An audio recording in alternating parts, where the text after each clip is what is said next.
For today's review, I'm going to be talking about Midnight Express. Now, this is one of my favorites. Just such a funny movie.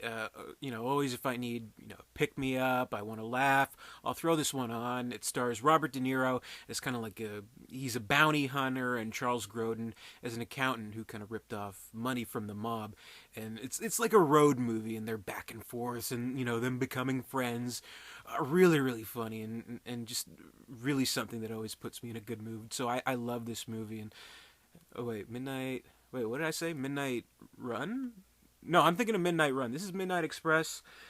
The harrowing story of Billy Hayes, a young American tourist condemned to a Turkish prison for his futile attempt to smuggle hashish out of the country. A victim of ineffectual diplomacy, Hayes is made an example by a corrupt legal system, sentenced to 30 years, and must overcome ruthless brutality and his own descent into madness in order to survive and hopefully escape.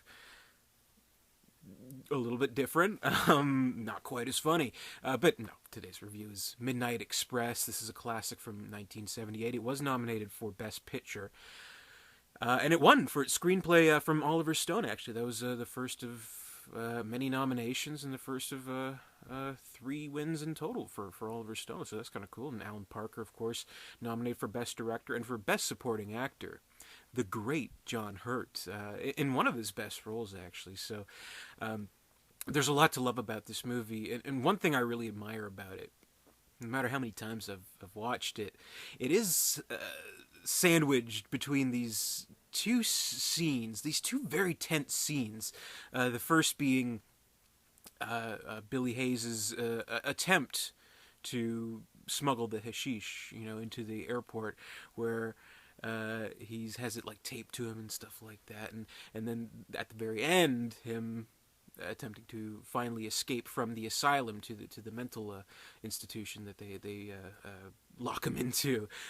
Both those scenes are so incredibly tense, and you got to give it credit for creating such incredible tension in those scenes, because this is a true story. You know at the beginning of the movie he's going to get caught and he's going to go to jail. And at the end of the movie he's going to get away. So the fact that they're able to still keep you on the edge of your seat with those scenes, I think that's a huge testament to the skill and tact that was brought into creating these moments on screen. And maybe it has something to do with, of course, the soundtrack where they put in like the beating heart, like gung gung gung gung gung gung, to like get your tension up and things like that. But it never fails to kind of keep me on edge, even though I know exactly what's going to happen. So, I mean, there's that. But in between, of course, there's, a lot of, harrowing moments, a lot of gut-wrenching moments of this character. It is based on a true story. Billy Hayes, played by Brad Davis, great in his role.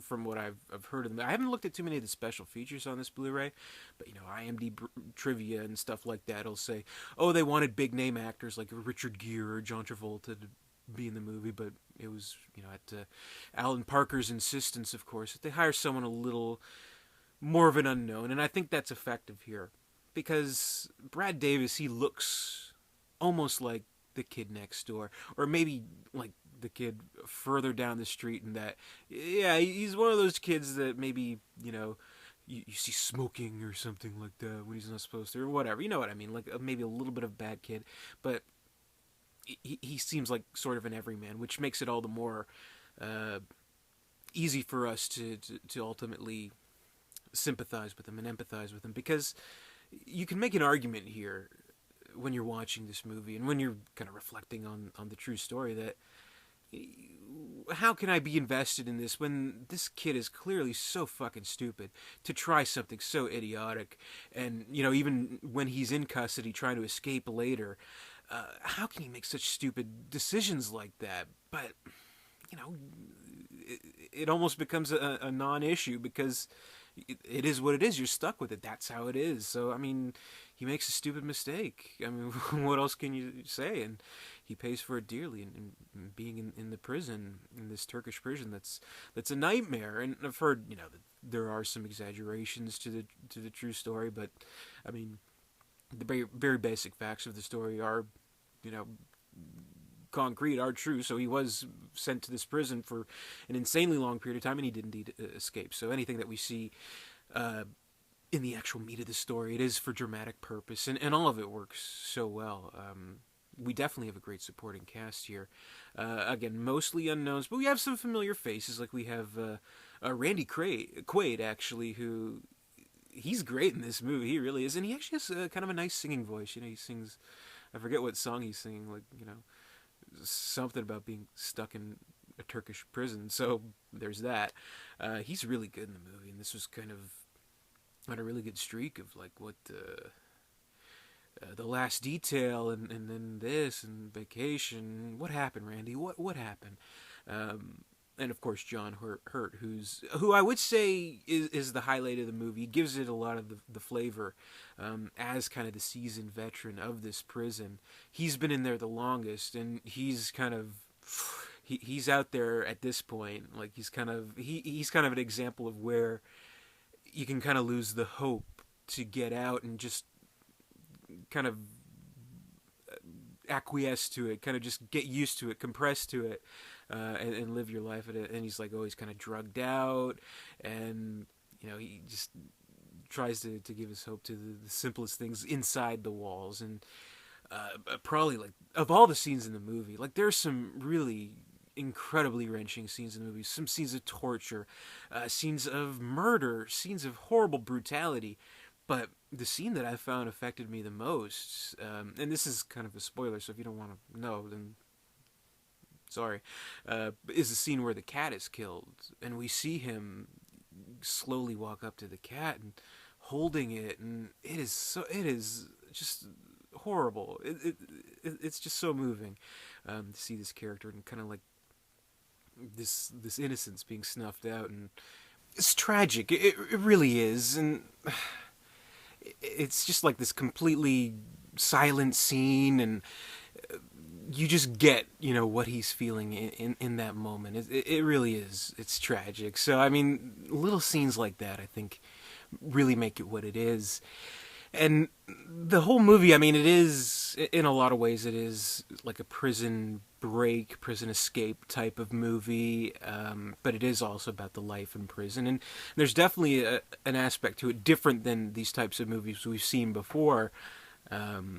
You know, like, just off the top of my head, you know, there's Shawshank, obviously, and there's Escape from Alcatraz with Clint Eastwood, The Great Escape, if you want to count that. But this, I think, has the added aspect of almost like a certain xenophobia that it brings to it, in where it's a heightened urgency and a heightened sense of